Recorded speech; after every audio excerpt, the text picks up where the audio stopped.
Welcome to Impact the World, the show for and about creatives, changemakers, and entrepreneurs. This is a conversation episode where a special guest shares with me what they are creating and the behind-the-scenes journey of their experience.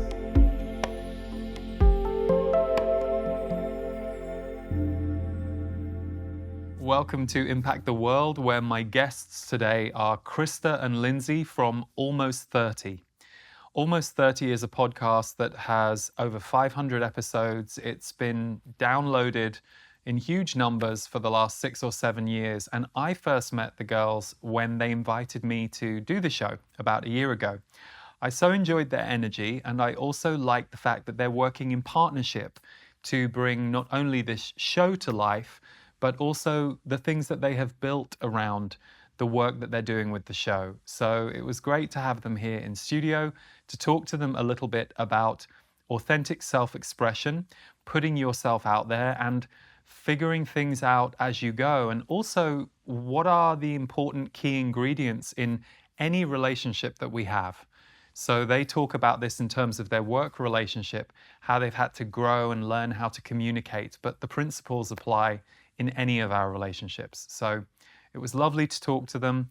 And as ever, we will put links to their website, their show, their work in the show notes underneath this video or the audio if you're listening.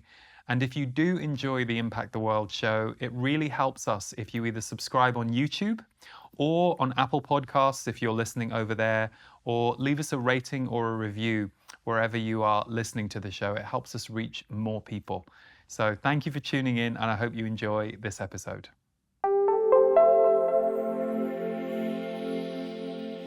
Welcome to the show, Krista and Lindsey. It is so nice to have you guys here in person because we met about a year ago, but we met on Zoom when you very sweetly invited me to be on your podcast. And I was so delighted by your energy as a pair and individually. And so I was thrilled when you said, yes, you'd come and have a conversation with me, and we get to be here in person in the studio. Same. It's funny, I walked in, I felt like we had already met. So when you said, so nice to meet you, I was like, I feel like we've already met. It feels, I was just saying before this that when we spoke to you, it was such a bright spot in our schedule and just in the year, you know, and I think the contrast of last year just made me realize the frequency of things when it feels really good. You know, it like really stood out. So thank you for that. Yeah, and I think we had direct messaged. I DM'd you before we emailed. You sent me a lovely message. It was so sweet. And you were like, I really like your energy. And you commented on the silliest video Lindsey and I had done. I was like, oh my God, is that not life? Where I'm like hoping you see something profound and interesting. I'm like, I hope you see this really powerful quote. And you were like, wow, what a silly video you guys are doing. I love it. And I was like, perfect. That's the real us. Humor medicine, baby. Yes, it was. Well, and that's one of the things that I found so interesting in coming to know you guys and the work you do. The podcast, obviously, so Almost 30 podcast.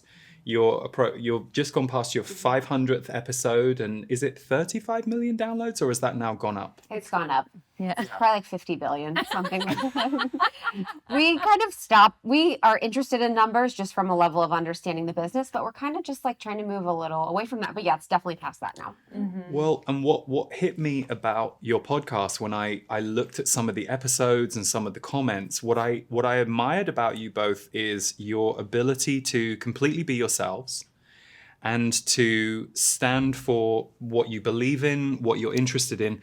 And also, I watched you navigate some moments with your audience where your audience, who get very attached to you, wanted to have tricky conversations with you about things that were triggering for them. And you've always held a really good space for that self-growth energy, which I know you're both passionate about, but not everybody can take that and put that into the work that they're doing with an audience. So that was one thing I just really intrigued me, and it was really unique. And then, of course, the fact that you're a pair. Very few people are interviewing as a pair. So perhaps, go ahead. I was just going to say, I think the pair piece has supported that process for us. And, you know, Lindsey and I started the podcast 6 years ago on our closet floors. And we just felt so compelled and connected by these conversations we were having during our awakening. You know, I had moved from Chicago to New York to LA, I was trying to pursue my dreams of being a blogger and doing all these things. And we met at a really low period in our lives. And so we started the podcast really not knowing what we were doing, not knowing who we are. And over the past 6 years, we've really grown up in front of our audience, and we've really become who we are in front of them. We've shared all of our low moments, all of our high moments. But what I felt like was happening, and maybe what you're alluding to a little bit, is that our audience was sort of attached to this version of ourselves that wasn't like the full embodied, confident version of ourselves that we wanted to be. And so they were loving the energy of kind of self-deprecation, or this like us in service to them rather in service to ourselves and in service to our relationship and the creator. So Lindsey and I had to have this process of like individuation from the identity that had been created of who we are and this projection of who we are. And we had to reestablish ourselves like, okay, we are good no matter what. Like, I am a good person, you are a good person. And I'm really proud of the work that we've done with our coaches and our therapists, just to make sure that like we feel good about ourselves as outside of the validation of social media and outside of the validation of an audience.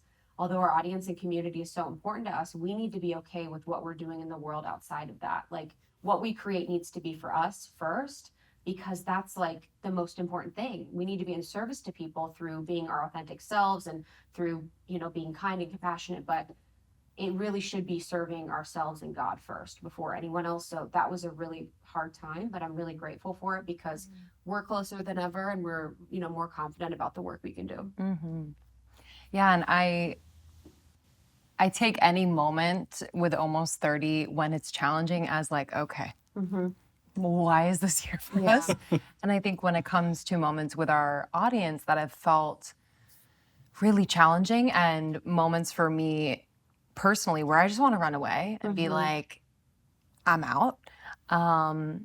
I've thought about just what we represent and how we can model a more conscious relationship to ourselves and to one another. And so, you know, you mentioned the triggering aspect of some of the things that we've talked about. And our intention is not to trigger people, but our intention is always to have really thoughtful, curious conversations. And in doing so, our hope is that you might have a moment where you might question how you've done things or what you believe. And what I know to be true is that it's hard for people to change. It's hard for people to look outside of what they've always known and question that. And I really honor the fear. And I know it's really hard, but I hope that in our ability to show up, keep showing up for them, for ourselves, for our relationship, that they can start to settle into the curiosity, the thoughtfulness, the really like genuine questioning of one another, of how we grew up. Like, that's my hope when that comes up. And I think I'm really proud that we haven't ran away and just shut it all down, because I think there's something bigger happening here, as you know, with your work as well. So I know that in a very small way, a little slice, that we are helping at this time on earth for a very particular reason. Yeah, and for me, one of the underscores of your work and being in the world has been this journey of self-discovery, which you are both on, and you're being bastions of that for the people who are engaging with your work. And I love this marriage that you two have. And I was saying that to you before we got started. You know, you two are a marriage, and all of us have marriages all over the place in our lives, whether it's with a friend or a business partner. They're like mini marriages. And how far do you two go back as friends? And yeah, how have you noticed your friendship and your journey together has evolved? Yeah, we go back Many lives. Around 7 years, but many lives. And, you know, I'll never forget when I met Lindsey, I was walking in my living room when we were living in Venice. And I remember just like, I felt the click of like, oh, this is the missing puzzle piece of my life. Like, this is like, I felt ready to go. Like, I felt ready to create and do.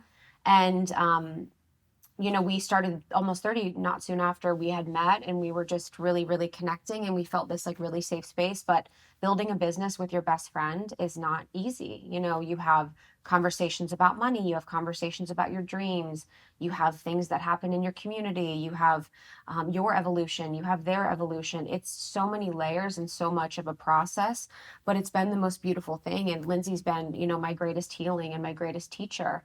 When we're working so closely together, when we're, going through this like self-help journey very publicly on the show, we've realized that, for me, Lindsey's helped heal my abandonment. I've helped heal some issues she's had. So I'm just so grateful that she's been that mirror for me along our journey. But it's definitely not easy to run a business with your best friend. And I think in the last few years, it's been so important for us to prioritize our relationship. When you're building a business or really building anything, I can think about a marriage where perhaps a couple has kids and all of a sudden it becomes all about the kids and you neglect the relationship. And so Almost 30 was our child, and we're pouring into it as we needed to. But I'll speak for myself. I would it's almost like I would disassociate from our relationship in order to get stuff done. Totally. And you would step into these roles where it's like, she had certain roles in the business, I had certain roles in the business, and there was no room for us to be like, hey, how are you? How are you? How's your heart? What's going on? Anything coming up? And really like catch up about life. And it sounds kind of silly, but it was a piece that we were missing. And eventually, we got to a point where it was super uncomfortable between us for about, I don't even know, maybe a year and a half, maybe longer. Honestly. Dude, let it go that long. Do not suggest it. Do not go that long. It was just this energy, a residue. There was something there that neither of us had the, I don't know if it was like self-awareness or tools really. The communication piece, I think having a coach really helped. Yes. And having individual therapy really, really helped. But I think we felt afraid to put a lot of energy into the relationship over the business because we were still growing Almost 30. And so the fear of maybe falling behind with Almost 30 kind of kept us from pouring into the thing, our relationship, that we've realized now will make the business successful. It's kind of the core of everything. So, that's led us to have weekly check-ins with one another where we just really catch up on life and are just more mindful of like checking in on a regular basis about different relationships or things we know each other is working on in therapy. And then always just speaking, or as much as we can, because we know it's hard, speaking in the moment, the truth of what might be on your heart. So if there's a conversation where it feels a little sticky, we can pause and breathe and say, that felt a little off. I would love to kind of learn more about what you're feeling because I'm perceiving that it's this. So we have those tools now, which has made the, I don't know, just like the unsaid have no power anymore. Yeah, and a few phrases that we always say is the story I'm telling myself is. And that can really take the power back of like, what I'm perceiving might not be the truth, but it's my truth. So we always say the story I'm telling myself is, and then we requalify things. Like you can have a thought and then requalify whatever you're thinking. But I'm so grateful for the tools because our communication has gotten better. And it's funny because I think this happens with a lot of creators. The original reason why you do something sometimes gets lost. When all the to-dos happen, you create the business, and we had this original beautiful like connection. That was really the show, and just sharing our hearts and sharing what we were going through. And then after a few years, we just kind of lost it. We kind of lost it in the sauce of the to-do and wanting to create and just, fulfill all these things. But it's just been the most beautiful thing together. I love that you gave the analogy of parents focusing completely on the kids and forgetting the relationship, because I think everyone who's been a parent can relate to that. But it's another way for us to reframe what you're describing, which is when you have a dream And it's that excitement of building the dream at the beginning or seeing the dream begin to work. That's one stage. And there's a very different you that is the person that's making stage one happen. And then if you get to stage two, stage three with the dream, and maybe the dream was kids, or maybe the dream was, oh my God, I want this super job that I'm going to get. You have to change. Like anybody who's been through a growth spurt with their work or their life or a relationship knows that you have to kind of swim with the changing currents. So I love that you two model and describe that and some of the very healthy sentences that you have to navigate that stuff, because of course that's now going to ripple into all areas of your life as well as your work. It's beautiful. And it's liberating, you know. I didn't realize that, for example, within my communication journey or like evolution, I was a people pleaser. And so I didn't realize like how trapped I was in my own perceptions of how people viewed me if I said something. And so being able to really work this with Krista and being able to say how I feel in the moment with love and with an open heart has freed me from this idea that I need to be a certain person for everyone. And yeah, it's changed my other relationships too, with my family, with my boyfriend, like just across the board. And yeah, it's been my greatest teacher as well. Yeah, I'm grateful that we, you know, met this uncomfortability head on, and we really were like, okay, what is here for us? And taking responsibility of our lives has been the greatest gift, because we could come with this feeling of uncomfort, feeling of anxiety, feeling of stress, feeling like she's triggering me, I'm triggering her, and come to the table like, what's here? What's happening? And for me, it was a lot of mother wound issues, which is something we've talked a lot about on the show, but feeling like I couldn't trust or really be myself with women.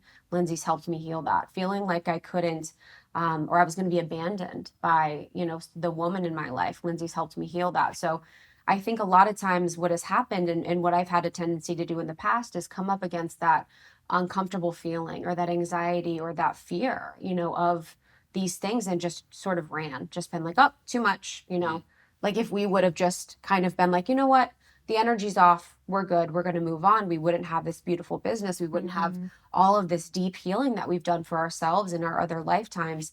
And so now in my life, because I've had this experience with Lindsey where I've been able to very openly and from my heart speak about, you know, these feelings that I have and these traumas that I have, and the ways that she's held me through that process to support me in trusting women again has been so powerful. But now for my other relationships, that's what I seek, where I seek us being able to get through the hard times because we love each other, and being able to speak our truth and being able to be okay with being uncomfortable, saying what we want to say. And it's made such a difference in my life. And I'm really excited to just navigate my relationships that I currently have with truth, because I feel like for so long it would be like, you're my best friend, I love you so much, you know, we're so close, but yet if an issue came up, it was like we were gone. You just kind of hit the road. And I wasn't someone that would really dig my heels in and be like, okay, what is here for me? What's here for you? How can we use this safe container as a space of love to really grow together? So you mentioned earlier, you know, your awakening. What for each of you? Because I know that spirituality, wellness, self-growth is the core of all of your episodes, whether you're speaking about your own journey or you've interviewed so many different figures from those worlds. What was the trigger for you, or what was the moment or the epiphany that you had where you realized reality was beginning to change in that way that it does? I know. Yeah.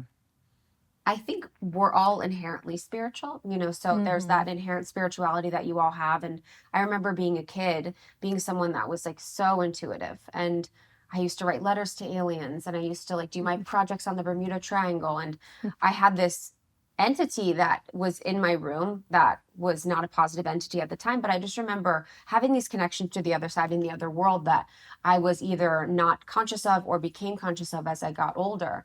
So I've always been someone that's been a deep seeker. And I remember when I discovered like the spirituality that I sort of know today, it was when I was in the corporate world. I was working at a corporate job, living in Chicago, doing all the things that I thought I should be doing. I thought, you know, this path would make me happy, of going to college, getting a corporate job, living in the city, et cetera, et cetera. And I just remember this feeling of deep unhappiness and sadness, and having terrible anxiety and depression and not really wanting to live, not wanting to go on. And I remember I used to wake up in the morning and be like, oh my gosh, I'm still here. I would be like, oh, this person is still here and these thoughts are still happening. So I made a drastic change and ended up quitting that job. I went to Patagonia for a few months and just went off the grid. And in that process, I really just took baby steps each day to just really choose myself and choose what I knew to be true. And I had to go into the situation of the corporate world to realize how, for me, it just wasn't a fit. There was a lot of things about it that didn't feel right to me. It didn't feel like it makes sense. And ever since that moment of quitting my job and going to Patagonia, it's been like just small steps towards what I perceive to be a greater knowing of myself and a greater knowing of my creator and of God. And in the past couple of years, we've really come around to using the term God. That was one that growing up Catholic, I didn't really use or feel comfortable with. And so now it's that like complete dedication to my service in the world, and really, leaning on God as much as I can. And I think for me, after I moved to LA, it was after a breakup with someone that I thought I was going to be with forever. And I think when we broke up, I was the one that kind of blew it up. A lot of my reality just kind of shattered. And it felt terrible at the time. I was so low and feeling a lot of shame and guilt. And what if I would have stuck around and made it work? Which I think I'm sure a lot of your viewers can relate to, that a moment in your life where you're like, oh, I wish I could have done that because it would have been different. Sure, it would have been different. But there's also something to an experience like that really led me to this whole other level of my life. And it took a lot of trust. It took a lot of, I took some big leaps. I moved to LA like on a whim, said yes to a job basically out of nowhere. And that led me to a whole other opening of myself that I had never experienced before. And what I mean by that is I had spent years auditioning and wanting to become a Broadway star and really waiting to be chosen, like just hoping that the next room I'm in, someone sees me. And acting will do that for you. I mean, that's the major lesson with acting and auditioning, isn't it? Yeah. Mm-hmm.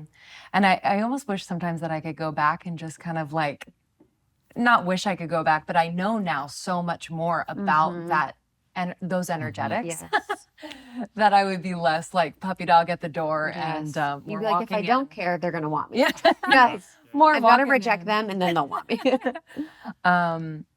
So LA just afforded me this like reset and this new relationship with myself where I felt like, oh, I can not change who I am, but like really embody who I am a bit more, because I felt like I didn't know as many people. So I felt the freedom to do that. Whether that's right or wrong, I don't know.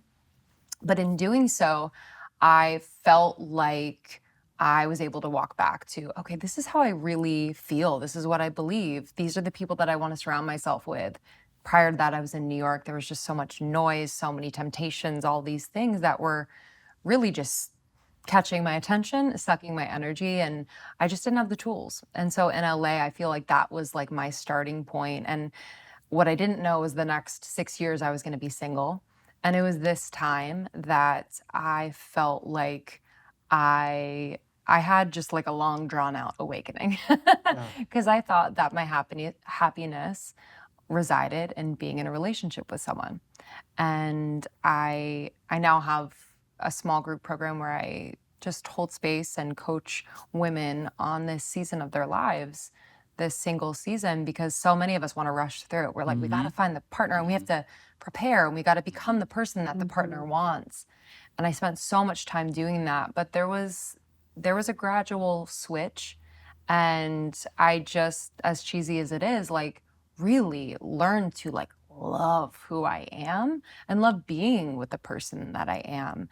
And it was in that cultivation and dating myself and really pouring into me what I at one time sought in someone else, that I just realized that I have what I need in most moments. And with the help and the support of God, like I have what I need. And I hope to find someone at the time that really feels the same way about themselves too. And I think it was that shift that really, I don't know, it just stands out as like a profound moment in my awakening where I no longer was wanting to be chosen, seeking the validation outside of myself. Yeah. Well, I wish I'd known about that group that you're holding between the ages of like 16 and 35, because I so relate, you know, that was the same journey I kind of went through. And it's interesting, right before I met Stephen, I'd never felt happier in my life. And I had been living for a year thinking that maybe I was wrong, that there wasn't going to be a the one, which was the programming that had got me into trouble. Yes. And isn't it hilarious that we're fed that programming and that conditioning? And I think that's also why so many people find the person perhaps they're supposed to be with or live with or spend time with, and then they get depressed and they don't know why, and then they blame it on the person. It's like, no, we were sold a really false bill of goods around what makes a whole life, and it's not a partner or a job or a certain bank account. It's feeling whole. So yeah, it's like everyone wants to experience it for themselves. They're like, okay, maybe that's true, but I need to see it for myself. I need to be with that partner. And I remember that about getting married. I got married in May, and that feeling of like, oh, I think we've been sold something different than what I thought. I didn't know how hard marriage would be, and marriage has been the best thing, but there are aspects of it that are really challenging. Like if you really want to meet your partner at all phases and stages of your life, you really have to put in the work. And I thought it would be just like, okay, you get married and then you kind of just enjoy your life. But as much as you want depth in your relationship, you really have to put that effort in. And it's been, it's just powerful. Totally.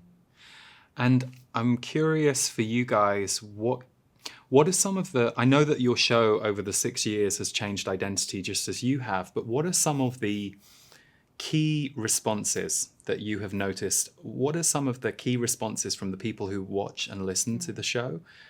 What are they coming to you for, and what are they reporting to you that they're receiving from what you're doing? So many people feel alone on their spiritual journey. They feel like the black sheep in their family or friend group. They feel like they can't talk about the things that they want to talk about or explore the things they want to explore openly because it might not be accepted. They might look like they're crazy. And so I feel like we've created a really beautiful safe haven for people to be themselves and to be curious in the way that they want to be curious. And, Krista and I have never, started a podcast with the intention of like, we want you to believe what we're about to say. It's always just sharing our experiences. And anytime we bring on a guest, the intention is to share their expertise or gifts or story. And if nothing lands, okay. If one thing lands, great. But we always just want to empower people. And I think this is what they're coming to us for as well, to take that responsibility, And I think especially amongst women, there can be a bit of an imbalance, where it's like we're seeking the validation, we're seeking the right information or choices, and yet we discount, does this information feel right for me? We discount our own intuition, our own alignment. And so we're hoping to activate that within people, because that's been part of our journey too, is trusting our own intuition in that way.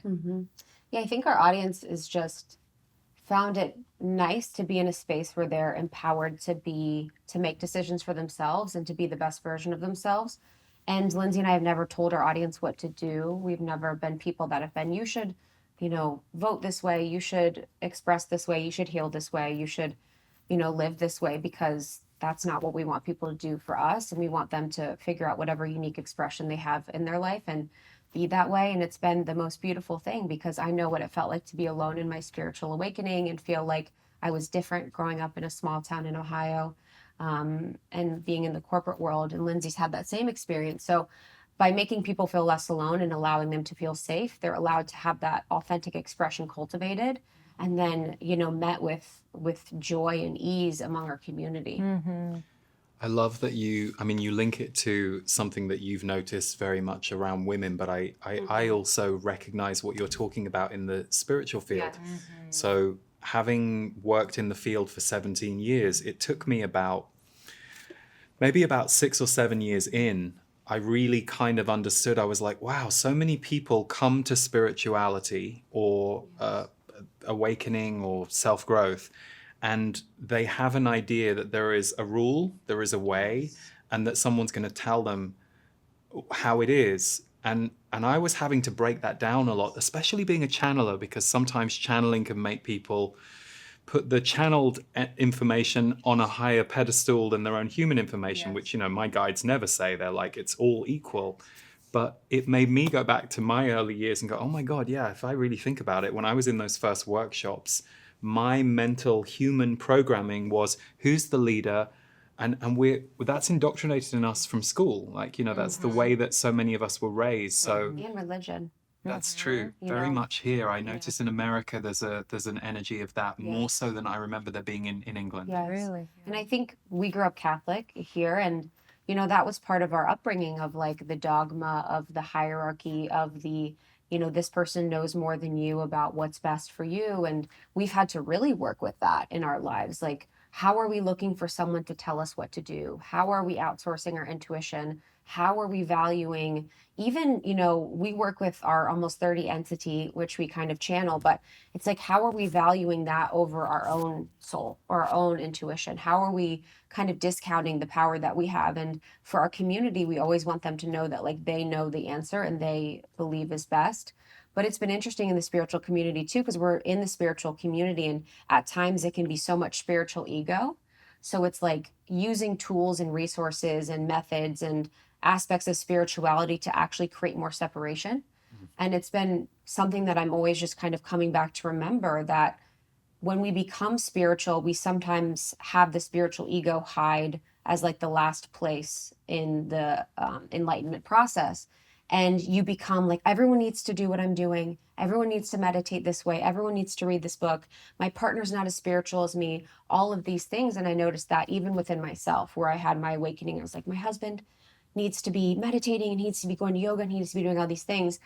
And that really is like such a disservice to their own path and their own enlightening. And what I can do is really just provide them this like beautiful space for them to awaken, but not force anything upon them, because that doesn't serve them and it doesn't serve me. And I think we've always tried to be people that show the way, but not tell people what to do, and allow them to just be their own expression on their journey.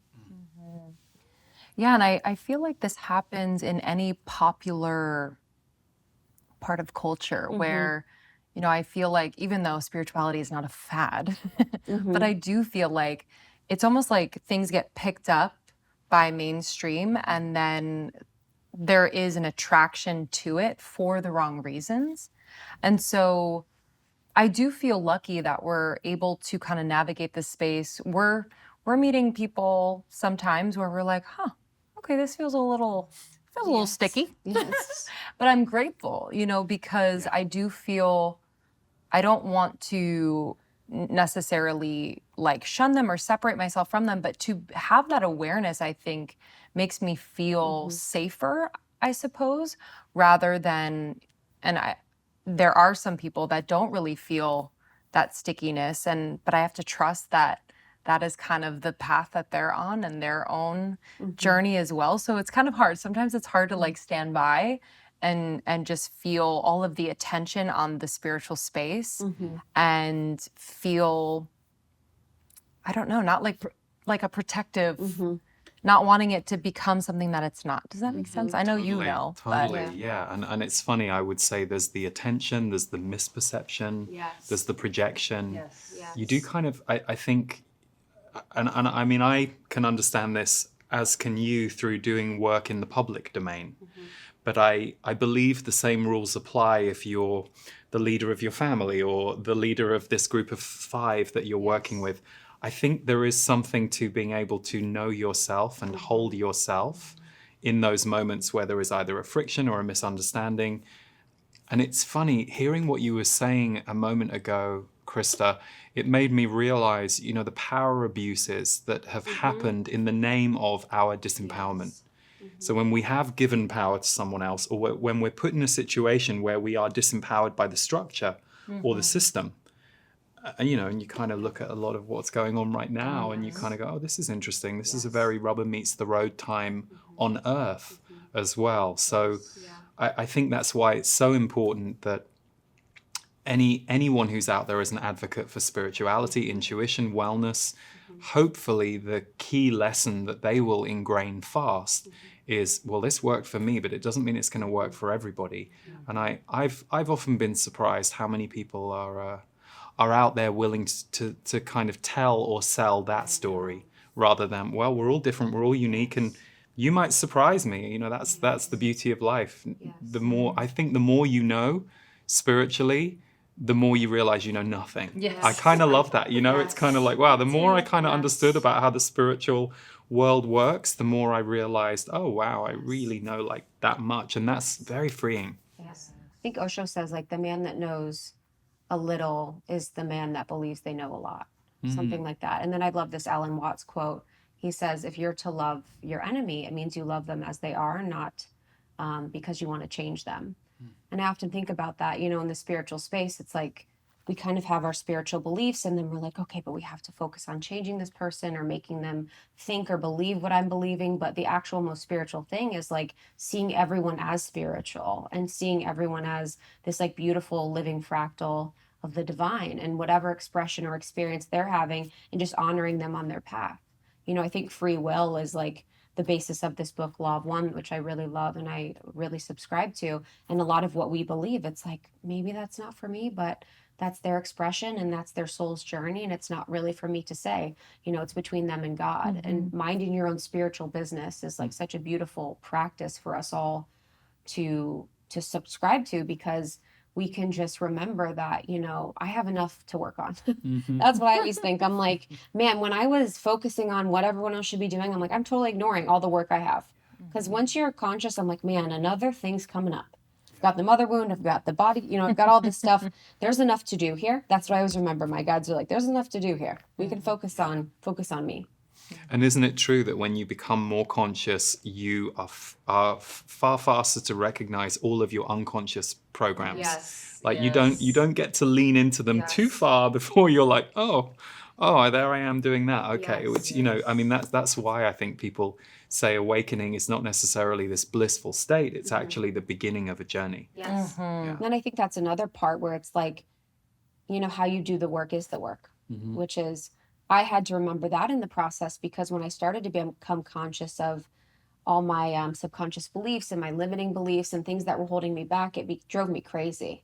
Because I just felt, I then used it as a tool to hate myself and to self-sabotage and to really get down on myself. And, through the process, I've had to be like, okay, if the end goal is happiness and joy and love, then I have to be utilizing it in that expression along the way. And I can't hate myself to love myself. So I think in the spiritual evolutionary process, for anyone listening, it's just remembering that you have to really enjoy and love the work and be in joy and love throughout your process, and come back to that rather than using spirituality or self-help or personal growth as tools to just hate yourself more than you possibly do.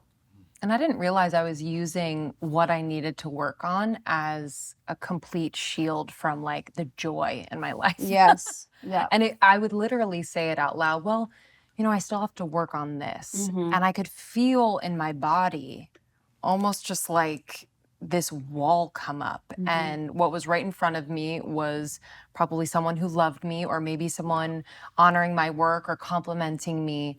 And it was like a shield to any joy, anything that would make me feel really good. And I had to get very honest with myself about that. Like, what is this thing you do where you are almost like resistant to happiness and joy? What is that? And it's specific and deep and all the things, but I had to look at that because I think we are indoctrinated pretty early on to this idea that we have to go through really hard things and sacrifice and put in a lot of hard work with our head down and all these things in order to achieve success or achieve happiness.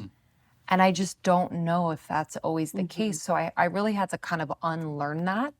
And it's hard when you have maybe your family or parents who kind of like helped you to learn that around you. Yeah. And how do you hold your pose of, no, I'm actually going to receive my life. I'm going to receive that joy. Sure, there are things I got to work on, but isn't that the point? Like, we're here to kind of like you said, like really enjoy that work. And you really have to hold your pose around people that haven't necessarily experienced that yet. And hopefully you can be kind of that light. They're like, oh, that's possible, you know? It's funny that just makes me think of like receiving compliments. There was a time in I think it was probably by about 12 years ago, that I realized my pattern, which I had been taught, if someone complimented me, especially if it was to do with physicality, was to reject or disagree with them. And I would like verbally do that. Or I would tell them what was, no, you're not seeing. And I literally had to spend about a year not feeling fully integrated. I certainly didn't agree with them, maybe. But I realized if I kept disagreeing with them, then I was rejecting and not receiving what they were trying to offer me. And then I was going to be rejecting and denying another way of seeing or experiencing my life. And I'm really glad to say that that's something that I have now successfully shook off. But it took work. It took about a year of vigilance around it until it started to become normal. And then I think a few years later, I was like, oh, that's nice, you know. And I didn't necessarily have to believe it or agree with them, but it was just nice. They sent nice energy my way that I could get on board with. Yeah, you kind of have to work your way into that, because I think about myself at the time where I would deny compliments. I thought it was a Midwest thing because I'm from Ohio, and It's a British thing too. Yes. So part of the practice was like, your shirt's amazing. You're like, this old thing is disgusting. Just the way. And I had to build my self-worth up where I would believe them and it would feel good to receive. And at the time, it would probably feel bad if I was giving someone a compliment and they received it. It would probably throw me off. It would probably be like, what is going on here? But I was at the grocery store one time and there was this random woman. She was like, yellow looks really beautiful on you. It's a beautiful color for you. And I did my whole thing of deflecting. And she's like, it's really uncomfortable for me to like give you a compliment and have you like completely deny what I'm saying. And I was like, wow. It woke me up. I was like, wow, I'm not only hurting my own feelings, I'm hurting this person's feelings who's giving me this like expression of love. And I'm so grateful for that random moment that really woke me up to that, because I think it's in our programming to dim our light and to make ourselves feel less than and to sort of fit in amongst the crowd, tall poppy syndrome, if you're Australian. And it's just no more of that. We don't need to be doing that anymore to ourselves. We don't need to be doing that to one another. Well, I'm wondering if we wind the clock back to the beginning of your Almost 30 podcast, which at what point is that going to be almost 40, almost 50? I mean, you can't really change the name, I guess. You're going to be like Adele. We did. Yeah, literally. I think we trademarked. We went through a process of trademarking Almost 40, and we got the Instagram handle and stuff last year, which was crazy. We went through a whole. We're like, let's just get as many domains. Yes, I went through a domain trademark. I have that problem too. Yes, it's obsessed. But we started it in our Saturn return. So that period in time in your life and your late 20s, and what's happening is your prefrontal cortex is coming online. And that really is the place where you have your conscious processing. So as you get older, you're able to really differentiate yourself. You're really able to just take all of the way you live and exist in the world and actually process it with a conscious mind. So as we were having our awakening and our Saturn return is really when we created the show.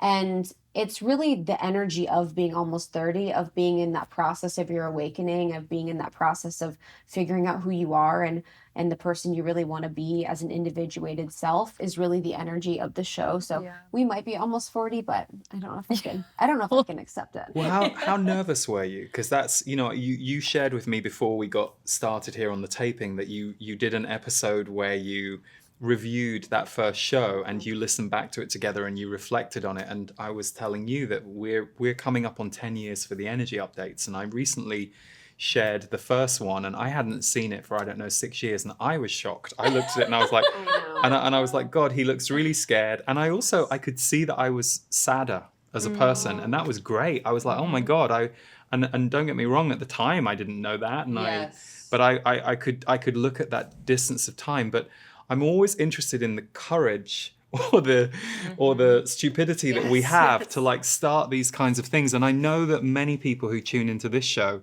are either starting their own thing or thinking about it. Can you remember or share with us what it took you to create that first episode and figure out how to do it?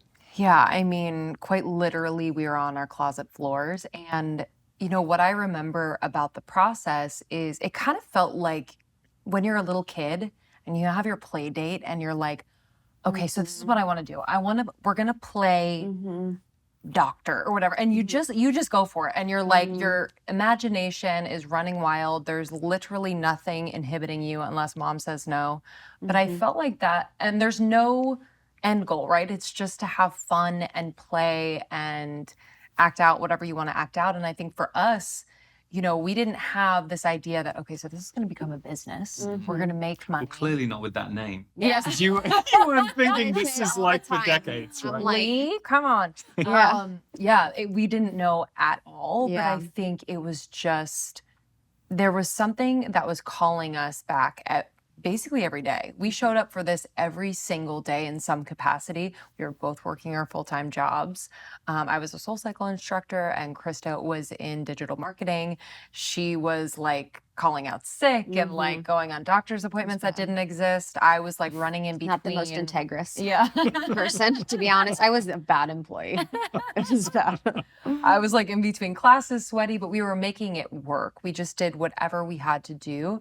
I was used to that from, like doing web series and sketches and all these things in New York and just like, bootstrapping Figure out how to put on a show, everything. basically. Yeah. And so I was kind of bringing that and I was like, I don't know what this is going to become, but this is kind of fun. This is really fulfilling a creative hunger that I had. And, I think along the way, like we just understood that this wasn't just about us, And so when we started to bring on guests and we were learning things and then we were getting feedback from the very few audience members we had, it reaffirmed in small ways that, okay, we're on the right path. You do, when you're on your path, you have those guideposts or those little flags or those little whispers that are like, yeah, you're doing it. Stay the course. And I feel like we were lucky enough to get those along the way. Yeah. And I feel like the work now is, to not look back at ourselves then and be like so embarrassed and like ashamed. Because we have this thing where we always think this version of ourselves today is like so knows everything and has it all together. And, the version of me 6 years ago that was doing this show that put out that first episode would be so sad to know of this version of me making fun of her and laughing at her for like showing up with Lindsey for 7 months, before putting our work out. But for anyone listening, that wants to do a show or wants to do a creative endeavor, we really have seen over time that the things that are the most beautiful and the most organic are really done from the heart with that pure intention. And we really just had this pure intention that's lasted throughout and then showing up. We showed up every single day, even when it got sticky, even when it got hard to create what we're doing. And I never thought I'd be someone that was doing something I love and being myself every single day. And it never gets past me that I'm able to do that because that was not in my experience. That was not, what it was like growing up. So I feel so grateful that we did it, 6 years ago. Yeah. Beautiful. And I know you also now have a community, which is very different, isn't it? I think when you put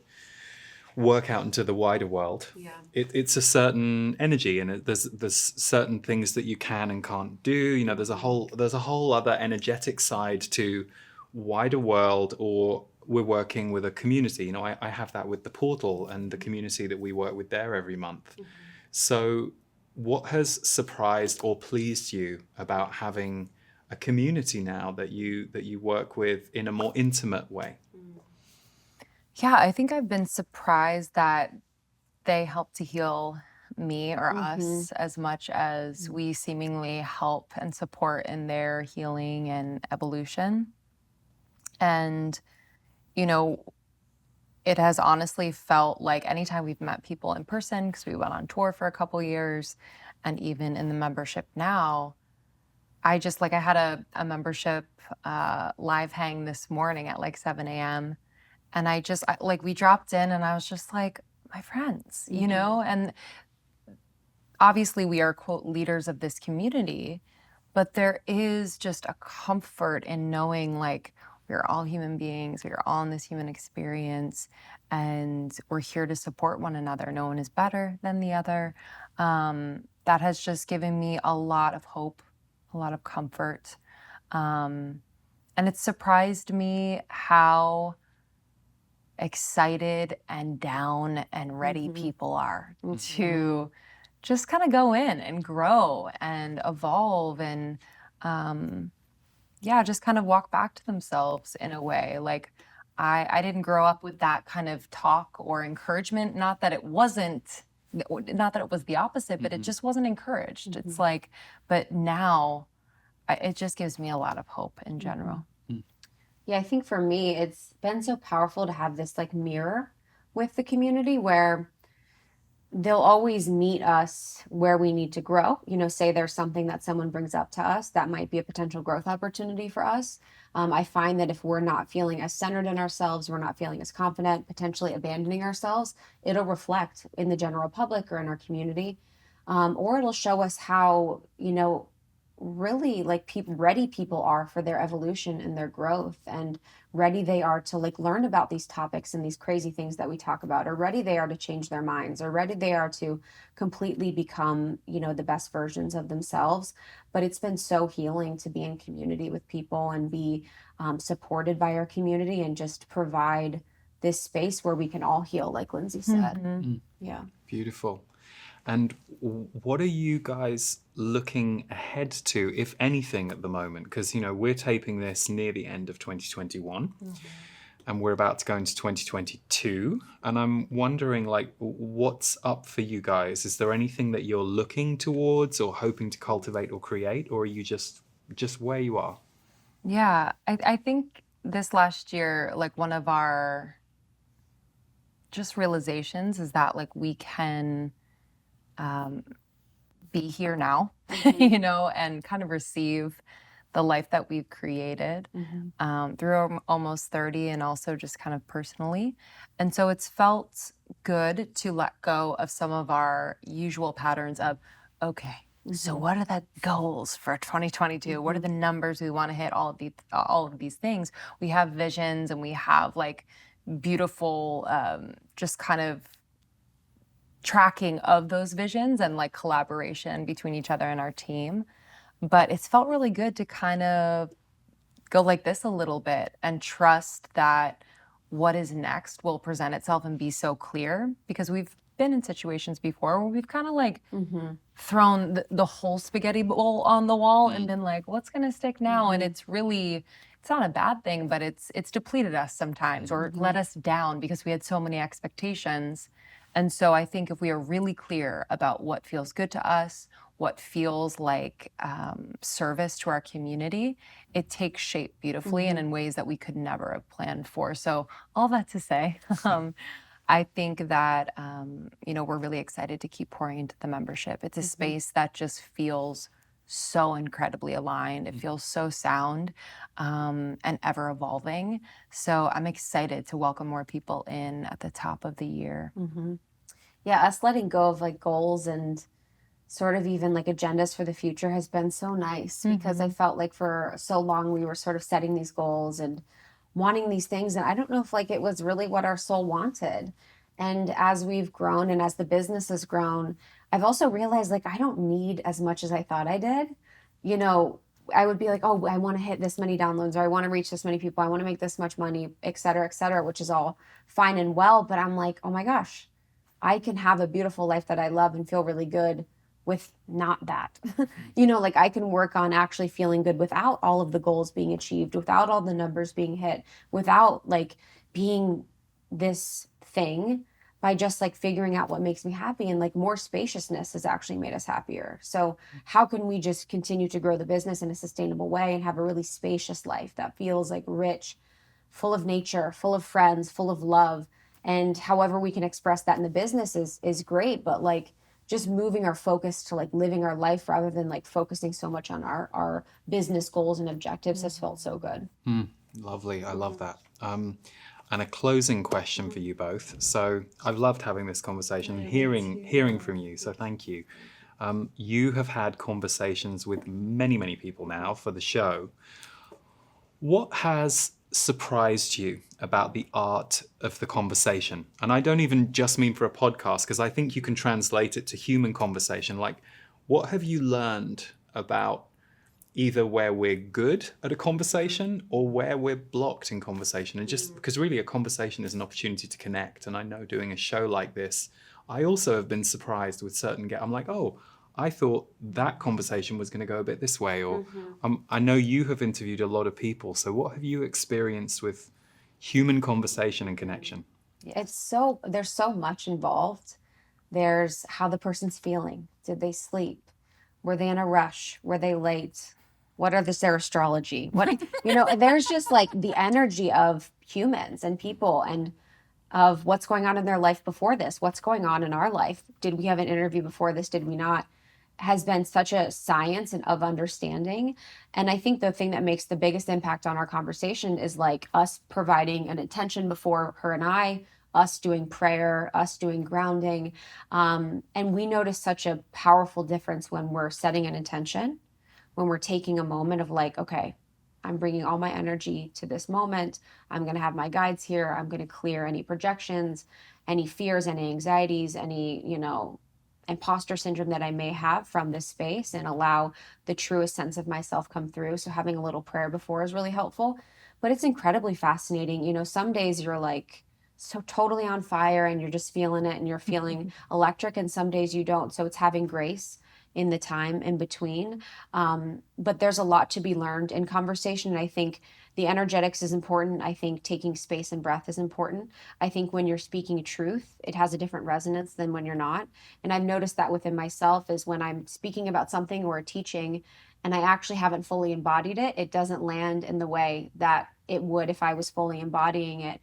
But I think for the most part, it's really just like the energetics of it all. So understanding that and being really in tune and in touch while giving yourself grace and space is probably my biggest suggestion.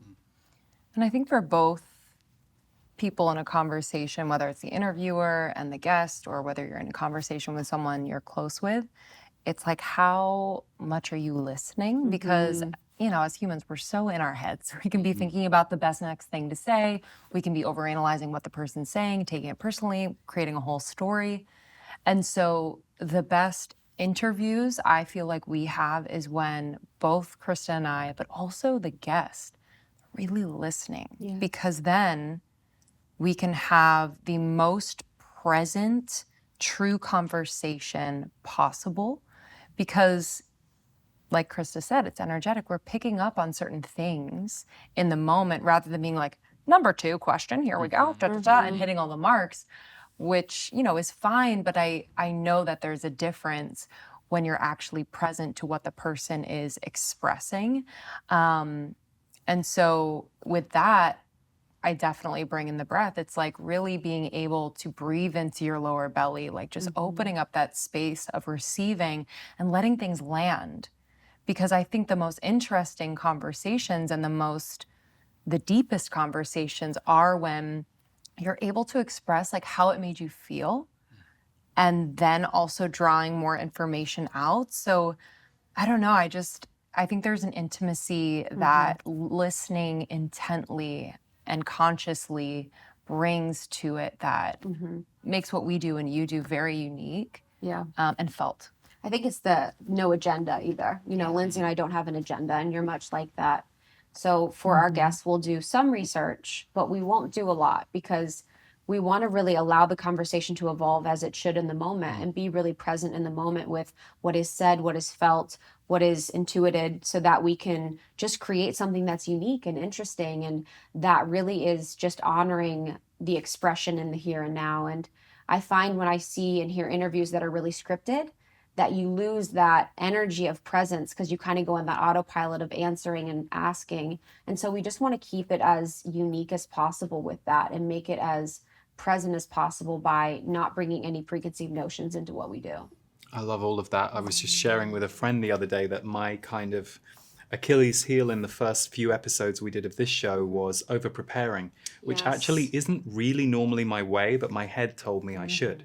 So I had all this information about their book and all the questions, and it just got in the way of me actually just having a conversation. And luckily I got it fairly quickly, but I think life is the same, because doing a show like this, I'm frequently surprised by the conversations I wasn't expecting with people and where they went. And then equally, sometimes I have an expectation about how a certain guest is going to be, and it's not like that at all. And that to me is very like life. But you kind of talked about being consistent and showing up. And I think one of the things about doing this kind of work, or anything that we do in life, is to remember we don't even really know.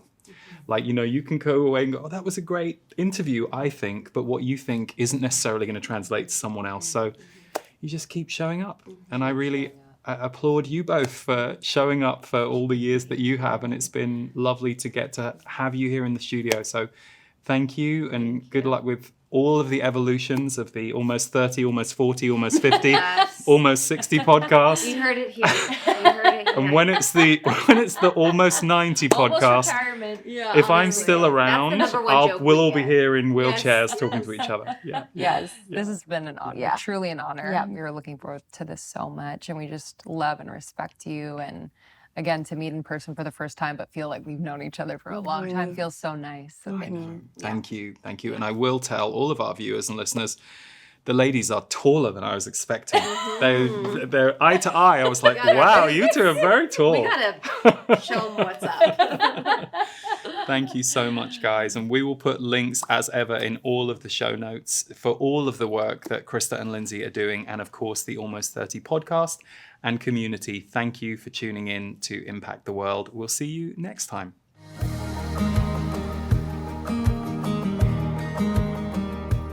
Hi, I'm Lee. I'm an intuitive, a channeler, a musician, and you may know me from my monthly free energy updates that go out on YouTube and Facebook. You may know me from the Impact the World podcast, but I wanted to introduce you to my members community, The Portal. We've been a community now for 8 years, and my mission and the mission of my team every single month is to bring you wellness content, metaphysical content, anything that's going to support your life as a sensitive, as a healer, as someone who is newly awakening, but also to ground it in reality. So every month we bring you various tools to help you survive, thrive, and expand your life. I know many of you are out there bringing your own special gift or light to the world, and the Portal is a hub that we hold along with our community members to support you on your mission. Every month I do a live energy tune-up broadcast. It's 90 minutes long. It allows me to go deeper on some of the energies that month and how they are affecting our specific Portal community. I also take Q&A. I answer questions from my intuitive standpoint, and I also answer questions from my guides, the Z's, who I channel. These live tune-ups are always available within 24 hours. So if you can't make it live, you will always have the replay to go back and watch again, or to use the timestamps to visit a specific question that you heard that you wanted to replay the answer for. Every month, we will bring you a brand new audio recording. I often keep our community at the top of my mind when I'm creating a new channeled MP3 or a new energy alchemy meditation. And these are always scored and supported by the music of sound healer Davor Bozik. I also do several private behind-the-scenes video diaries. Sometimes these are what we're creating and what's going on here at the studio, but other times it might just be me at home talking about things that I'm noticing, really designed to give you and I an intimate conversation that I wouldn't otherwise put out there into the wider world. Stephen Washington brings you a special body energy update every single month. So Stephen is my husband, and he is also an amazing Qigong and wellness teacher. So I asked him several years ago to start creating some body medicine for us. So he takes the themes of that month's energy update and he expands upon them and gives you a sequence of Qigong movements that are very gentle and easy for beginners, but it's a way of alchemizing what we're going through, and he does it beautifully. So many of our members love that component. Stephen also has many meditations inside the portal, which you can access anytime, and we are expanding our meditation library as these months go on. You receive a welcome bonus of the Intuitive Power live event. So if you've never seen a live event of ours, we had an incredible film crew document our London Intuitive Power event in 2019, and you'll get all 5 hours of that content as soon as you sign up. And finally, we curate special monthly Spotify playlists. 2 different kinds: music to move you, so things that are a little more dancey, and music to soothe you, things that are designed to help your nervous system calm. We love introducing you to new music, and this is curated by our whole team. The Classics Library is another important cornerstone of the portal. It gives us an opportunity to bring you 8 different MP3 recordings from my vast library, but we curate them as to the titles that might be perfect for you at this time. So if you want some extra audio, you can go into the Classics Library and pick a topic that suits you. Alongside several discounts to Portal members, our favorite thing is the energy of our community. So we have a private forum only available to members where you can share with each other, discuss, and learn from each other. So the portal really is a world unto itself, and it will keep expanding as the years go on. But there are some of our members who love every single aspect of the portal, and there are some who are there just for 2 or 3 things. So if you want to try it out for a month and see if it's for you, you can do that because membership is available to cancel anytime, and we look forward to welcoming you in the portal if you choose to experience what it is that we are curating and creating for you here.